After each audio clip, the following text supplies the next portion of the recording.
하겠습니다. 오늘 본문 말씀은 마가복음 1장 14절에서 15절까지의 말씀입니다.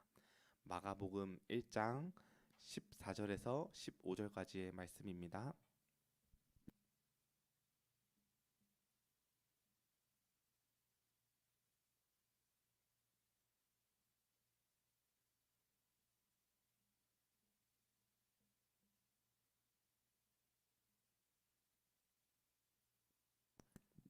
네, 마가복음 1장 14절에서 15절까지의 말씀 한 목소리로 함께 합독하도록 하겠습니다.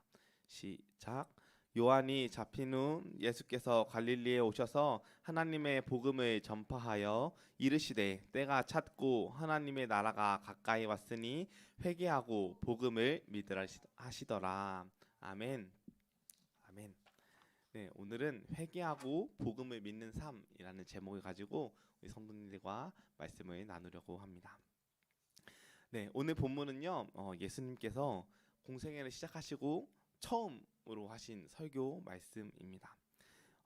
그렇기도 하면서 동시에 우리가 신앙생활을 하기 위해 가져야 하는 가장 기본적인 것, 그렇지만 정말 중요한 것을 이야기하고 있는데요. 우리 15절 말씀 다시 한번 같이 읽어볼까요? 본문 15절 말씀 함께 다시 읽겠습니다. 시작. 이르시되 때가 찼고 하나님의 나라가 가까이 왔으니 회개하고 복음을 믿으라 하시더라. 아멘. 네. 인류의 역사는 하나님이 주님이 오심을 기준으로 기원 전과 기원 후가 갈리게 되죠.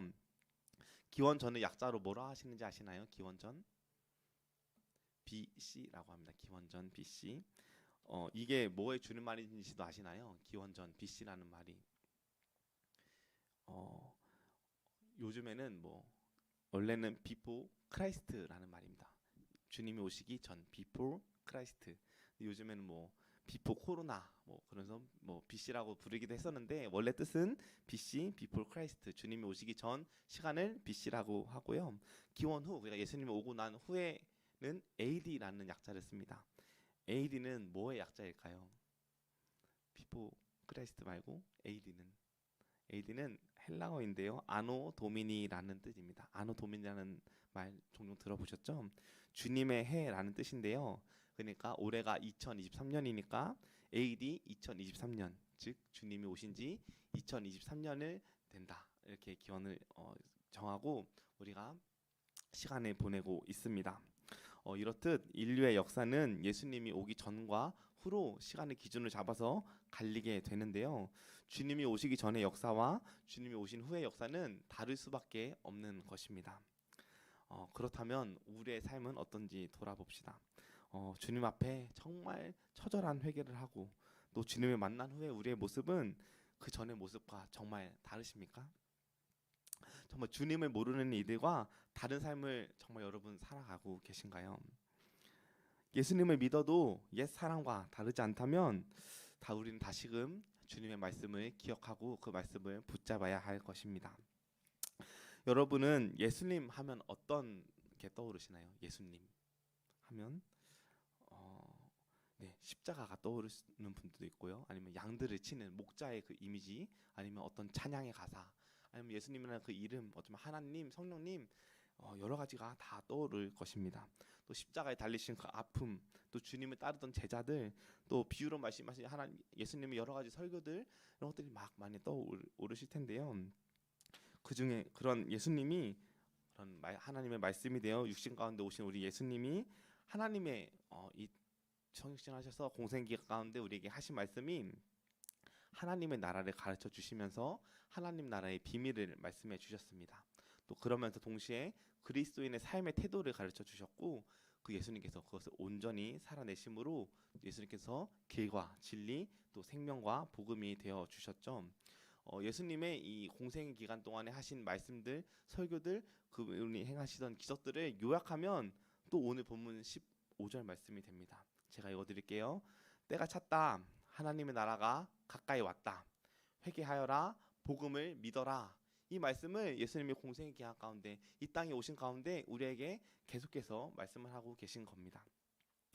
여기서 복음을 믿어라 할 때 복음은 무엇일까요? 우리가 너무 흔하게 듣고 많이 들었던 말이죠. 아마 가장 흔히 알고 있듯이 뭐 복된 소식, 뭐 좋은 소식, 영어로 하면 뭐 굿뉴스 이렇게 알고 계실 텐데 지금 여러분이 가장 기다리고 있는 복된 소식은 무엇인가요? 어쩌면 8월에 들어오는 월급 소식일 수도 있고요. 아니면 지난밤에 시킨 택배 소식일 수도 있습니다. 아니면 자식들의 안부 연락이 되어질 수도 있고 아니면 자식들과 가족들과 함께 만날 명절의 그 날들이 우리에게 복된 소식이 돼서 기다리고 있을지도 모르겠습니다.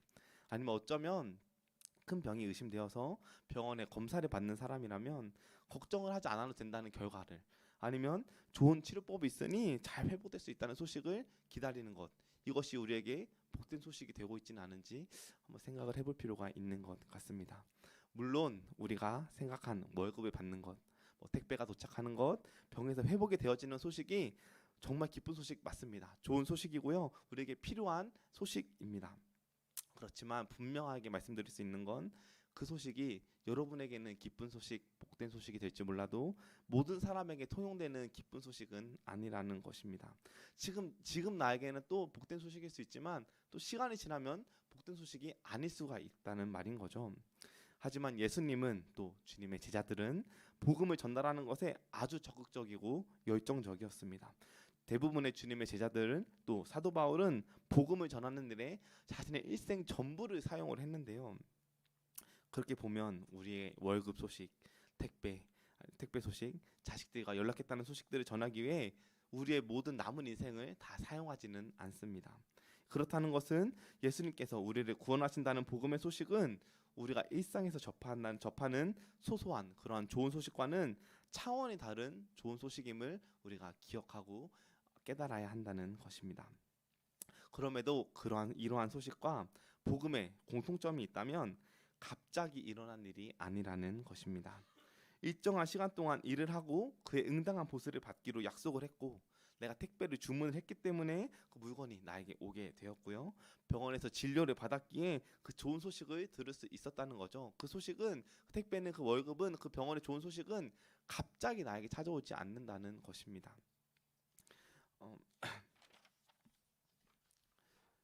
그리고 두 번째로 공통점이 또 두 번째로 있는데 두 번째는 이 일이 일어나기 이전과 이유가 삶이 다르다는 것인데요.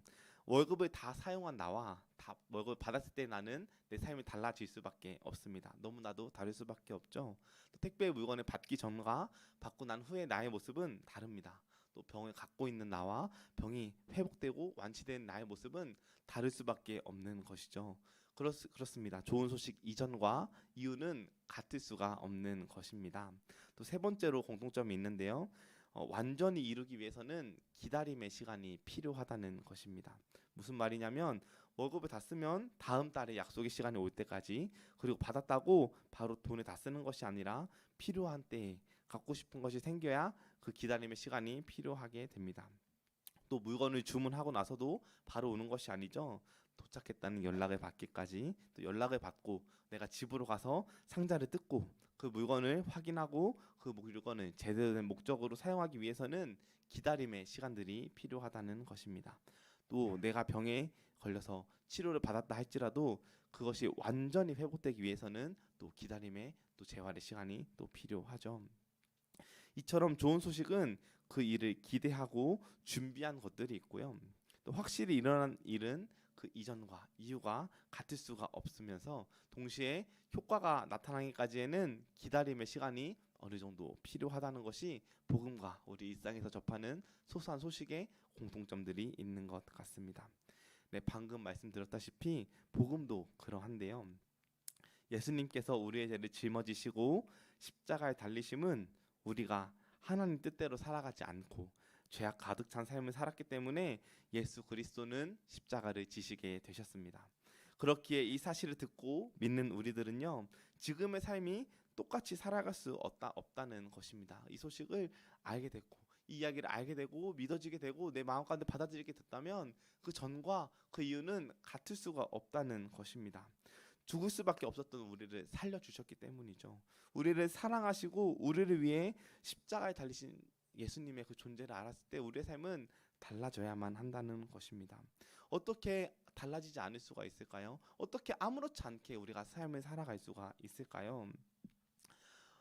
사실 예수님을 믿고 그 소식을 마음 가운데 받아들이고 예수님 나의 주인이라는 고백을 하시는 우리 성도님들이 지금 이전의 삶과 다 크게 다르지 않더라도 마음속으로는 이렇게 살면 안 되는데, 달라지고 싶은데 이렇게 살고 싶지 않은데라는 마음이 이 마음 가운데 계속 있으실 것입니다.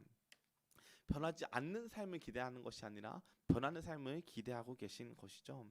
그렇기에 하나님이 나의 주인이 아닌 것처럼 내가 보기에 좋은 대로, 내가 원하는 대로, 내 판단에 맞는 것처럼 살아가면 안 되는 것입니다.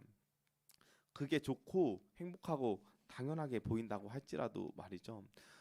그렇지만 예수님이 우리를 위해 십자가에 달리시고 부활하심으로 죽음을 이기셨다는 걸 알지라도요, 우리가 삶에서 경험했다시피 우리의 삶이 바로바로 변해지지가 않습니다. 온전한 그리스도인이 되기 위해서는 시간이 필요하다는 것입니다. 그 시간 동안에는 우리가 올바른 복음을 알아야 하고요. 성경적 지식, 또 하나님께서 만나주신 하나님이 성경을 통해서 우리에게 무엇을 말씀하시는지를 바로 알고 깨닫고 살아내야 하는 것입니다. 이것이 복음입니다. 그래서 복음, 참된 소식은 우리의 삶을 변화시킬 수 있는 것이에요. 그 복음은 성경에서도 얘기하고 있습니다. 요한복음 3장 16절, 하나님이 세상을 이처럼 사랑하사 독생자를 주셨으니 이는 그를 믿는 자마다 멸망하지 않고 영생을 얻게 하려 하심이라. 그 밑에 17, 18절에는 이렇게 얘기를 하고 있습니다.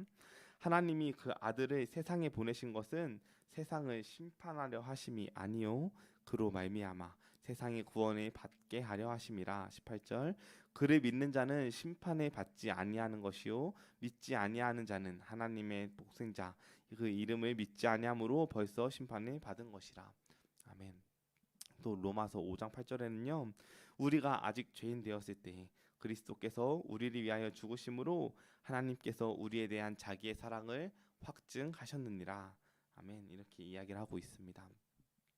우리가 잘 알고 있습니다. 성경에서 말하고 있듯이 아담을 통해서 이 세상에 죄가 들어왔죠. 우리 가운데 죄가 들어오게 되고 우리가 원죄를 가지고 살아갈 수밖에 없습니다. 근데 이 죄의 삭은 사망이라고도 이야기를 하고 있습니다. 그래서 우리는 죽어서 지옥에 갈 수밖에 없는 사람들이라는 거죠. 그렇기에 내 삶을 내 마음대로, 내가 옳다고 생각하는 대로, 내 기준대로 살아가다 보면 제약된 선택, 제약된 길로 갈 수밖에 없다는 것입니다. 내가 행복하다고 생각을 했고 내가 원하는 거라고 생각을 했지만 그것이 나를 죽음의 길, 패망의 길로 이끌게 된다는 것이죠. 그런데도 우리는 그런 삶을 계속해서 살아가고 있습니다. 그럼에도 이러한 우리를 사랑으로 기다려주시고 우리의 죄를 깨닫게 해주셔서 다시 돌아갈 수 있도록 우리의 죄를 용서해 주신 분이 계신데, 바로 그분이 우리 예수 그리스도라는 사실, 이 사실이 바로 우리의 복음이 되어야 할 줄 믿습니다. 예수님을 믿는 믿음으로 우리는 영생, 죄에서 벗어나 하나님 나라를 마음껏 누릴 수 있게 되는 것입니다. 하나님이 다스리는 그 하나님 나라를 누리기 위해서는 우리가 반드시 해야 될 것들이 있습니다. 이 사실을 알고 있는 것만으로 우리가 하나님 나라를 누리며 천국에 들어갈 수 있는 것이 아닙니다. 이 제목에도 있고 예수님이 첫 설교하신 말씀에도 있는 것, 우리에게 정말 필요한 것은 바로 회개하는 것입니다. 우리의 죄를 깨닫고 주님 앞에 회개하며 나아갈 때, 그때 하나님께서 우리를 사랑으로 받아주시고 우리를 안아주시며 우리의 흐르는 눈물을 닦아주시는 주님께서 우리를 사랑한다, 너의 아픔을, 너의 속상함을, 그 억울함을 다 아신다고 말씀을 해주실 것입니다. 아멘. 그 하나님 앞에 우리 회개하며 나아갈 수 있었으면 좋겠습니다. 그 복음을 기억하며 믿으며 우리 마음 가운데 새기며 또 그 복음을 의지하며 우리의 삶을, 우리의 죄악된 모습을 하나님 앞에 온전히 또 솔직하게 고백하고 나아갈 수 있기를 소망합니다. 성경에 등장하는 사도들과 역사 속에서도 핍박을 받으며 복음을 전파한 믿음의 선조들이 그렇게까지 지켜왔던, 믿어왔던 예수 그리스도의 복음은 우리에게, 우리의 여러분 한 분 한 분에게 어떠한 의미가 있는지를 이 시간 다시 한번 생각해 볼 수 있었으면 좋겠습니다. 그들은 자신의 삶을 다 바치며 죽음까지도 두려워하지 않았고 그들이 전했던 그 복음, 우리도 그 복음을 마음 가운데 잘 새기며 정말 그들이 우리의 믿음의 선조들이 신앙의 선배들이 목숨을 지키면서까지 죽으면서까지 지키고 전하려고 했던 그 복음이 우리의 삶을 변화시킬 수 있게 될 줄 믿습니다. 아멘. 이 시간에 함께 찬양하며 나아갔으면 좋겠는데요. 주님 마음 내게 주셔서 함께 찬양하면서 기도하며 나아갈 수 있었으면 좋겠습니다. 우리가 먼저 하나님을 만나고 복음을 내 마음 가운데 접하기 위해서는요, 영접하기 위해서는 내가 먼저 바뀌어야 합니다. 주님 앞에 이렇게 고백하는 겁니다. 이 찬양의 가사의 고백처럼 주님, 나에겐 선한 것이 아무것도 없습니다. 그러나 내 모든 것 주님 앞에 모두 올려드립니다. 주님, 주님의 마음을 나에게 허락하여 주시고 주님의 마음으로 사람들을 사랑하게 하시고 바라보게 하시고 품어줄 수 있도록 주님 나와 함께 해주세요. 나를 도와주세요. 나와 돌봐주세요. 나는 믿음의 고백을 이 찬양을 통해서 함께 고백하며 믿음의 결단을 할 수 있었으면 좋겠습니다. 아멘. 우리 이 시간 주님 마음 내게 주셔서 함께 찬양하며 나아가겠습니다.